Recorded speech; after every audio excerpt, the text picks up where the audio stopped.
Shalom, saudara dan saudari yang terkasih dalam Tuhan kita Yesus Kristus. Marilah kita luangkan waktu beberapa menit untuk berkencan dengan Tuhan saat ini, agar dari hari ke hari kita semakin dekat dengan Tuhan, sehingga hidup kita semakin diberkati dan menjadi berkat. Kencan dengan Tuhan, Sabtu 17 Mei 2025. Bacaan dari kitab Amsal bab 14 ayat 29.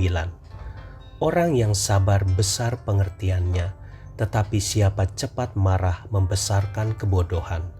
Demikianlah sabda Tuhan, syukur kepada Allah. Saudara dan saudari yang terkasih dalam Tuhan kita Yesus Kristus, ada keluarga petani yang dikaruniai seorang anak perempuan yang masih berumur 6 bulan. Mereka juga memelihara seekor anjing yang sangat mereka sayangi. Anjing itu begitu pintar dan setia kepada majikannya. Ia bisa diandalkan untuk membantu pasangan petani tersebut di dalam menjaga sawah mereka.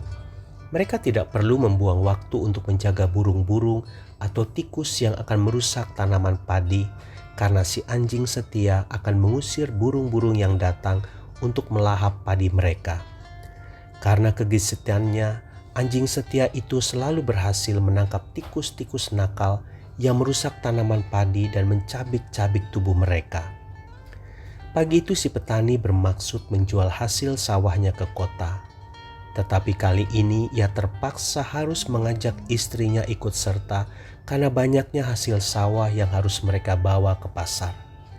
Masalahnya sekarang, siapa yang akan menjaga si kecil yang baru berumur 6 bulan itu? Kan ada si anjing, kata Pak Tani kepada istrinya. Maka berangkatlah pasangan suami istri itu ke pasar dan mempercayakan pengawasan bayi mereka kepada si anjing setia. Toh selama ini kesetiaan dan kepintarannya sudah terbukti. Setelah semua dagangan habis terjual, mereka pun pulang ke rumah.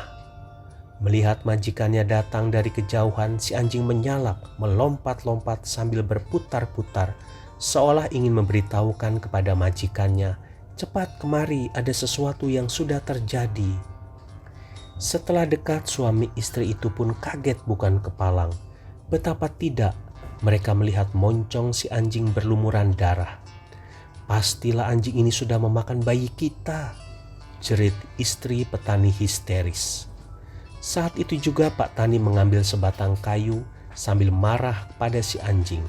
"Anjing kurang ajar, tidak tahu diuntung, teganya engkau memakan bayi kami." Lalu dengan sekuat tenaga, petani itu memukulkan kayu ke atas kepala si anjing.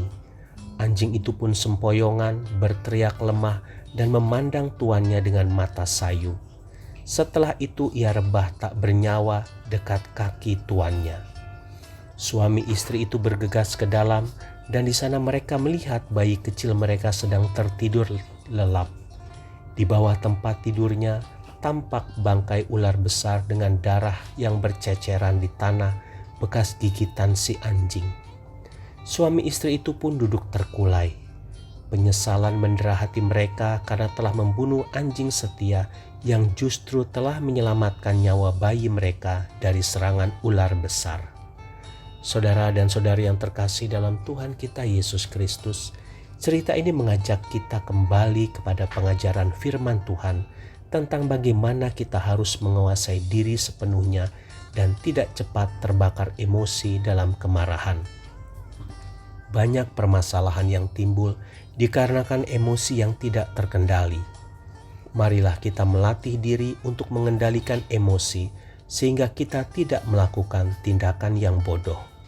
Tuhan Yesus memberkati. Marilah kita berdoa dalam nama Bapa dan Putra dan Roh Kudus. Amin.